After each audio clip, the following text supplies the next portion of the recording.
British নীলকরদের শাসন ও নির্যাতনের নীরব সাক্ষী হয়ে আজও দাঁড়িয়ে আছে ঐতিহাসিক নীলকুঠি। এই কুঠিতেই ব্রিটিশ নীলকরদের নির্মম অত্যাচারের শিকার হতেন বাংলার নিরীহ কৃষকরা। ইতিহাসের সেই রক্তাক্ত অধ্যায়ের নীরব সাক্ষী এই বাড়িটি।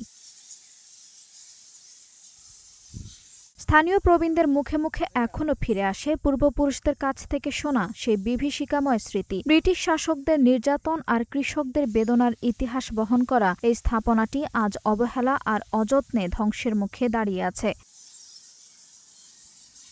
বলছি কুষ্টিয়ার কুমারখালীর হিজলাবাট নীলকুঠির কথা, যে বাড়ি আজও দাঁড়িয়ে আছে ব্রিটিশদের ধারা বাংলার কৃষক নির্যাতনের স্মারক হিসেবে।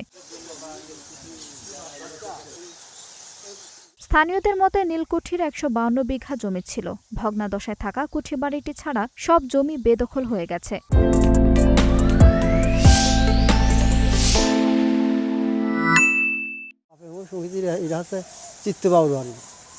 এরা গনে গনে ফেলাতে চলে এসেছিল। তারপরে এই মুসলমান উঠে পড়ছে এই বাড়িতে, মানে মুসলমান আমরা উঠে পড়ছি, মানে বসে রয়েছি নীল ডাল দিয়ে সে হাউস ভাঙিয়েছে। এটা তো বাড়ি হাউস তুলে আপনার জমি দিয়ে সেটা নষ্ট দিয়েছে নদীতে। বর্তমানে এখন বাদুড়ের চাষ হচ্ছে, এখন তার মানুষ বাস করে না। ওই সময় তো খুব ভালো ছিল, এখন তো ঘর বাড়ি আম্মাও ছিল না, আর এর বয়সও তো ধেরে আছে ঘরে। এই জায়গাটা নীলকুঠির চাষ করতো, নীলটাই পচাইতো। ওই জায়গাটা ওর হাউস ছিল, বিশাল হাউস ছিল। সেই হাউসে নীল পচায়া তারা যে জায়গায় তাঁতের ঘরও করেছিল, দেখেছি আমরা। এই তাঁতের ঘরটা ওর এখানেই ছিলই, সেই সবটা করতে। তারপরে যে যুদ্ধের আগেই ওরা চলে গেল। আগামী প্রজন্ম যাতে ব্রিটিশ নির্যাতনের ইতিহাস জানতে পারে, তাই এই বাড়িতে সংরক্ষণ এবং বেদখল হয়ে যাওয়া সম্পত্তি উদ্ধারের দাবি স্থানীয়দের।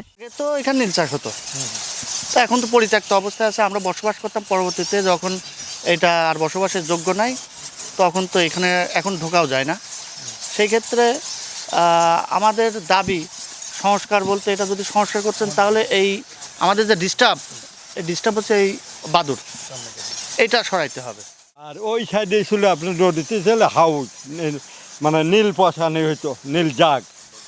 আর এইটা হচ্ছে নীলকুঠ, ইংরেজদের বাড়ি। ইংরেজরা থাকতেন এখানে, এখানে ছিলেন ফুলের বাগান, বুঝলেন। এই এরিয়াটা প্রায় মনে হয় ১০০-১৫০ বিঘা জমি হবে নদীতে সম্পূর্ণ। ভাবে নীল চাষ করানো হতো এবং সেই নীলটা ইংরেজরাই কিনতো। পরবর্তীতে নীল চাষ না করলে তাদের বাঙালিদের উপরে অত্যাচার করা হতো, মারধর করা হতো, জোর করে নীল চাষ করানো হতো। এখন এই যে নীল চাষের যে ইতিহাসটা আমরা জানি বা শুনছি, এইটা হচ্ছে আস্তে আস্তে আমাদের এই প্রজন্মর পর প্রজন্ম চলাকালীন বিলুপ্ত হয়ে যাচ্ছে।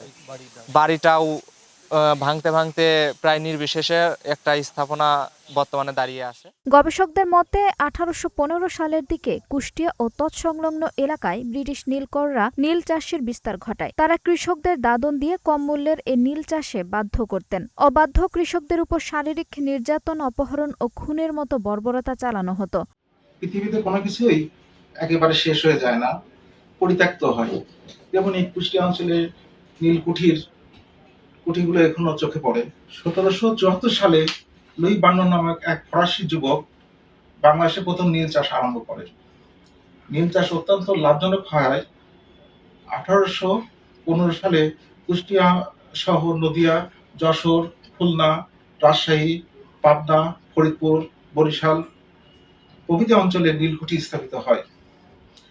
সব কুঠিগুলোই তৈরি হয়েছিল নদীর ধার ঘেঁষে। হিজলাবট ছাড়াও কুষ্টিয়ায় ব্রিটিশ আমলের তৈরি হয়েছিল আরও একাধিক নীলকুঠি। এর অধিকাংশই কালের গর্ভে হারিয়ে গেছে। আঞ্জুম হক আরবি, নাগরিক প্রতিদিন।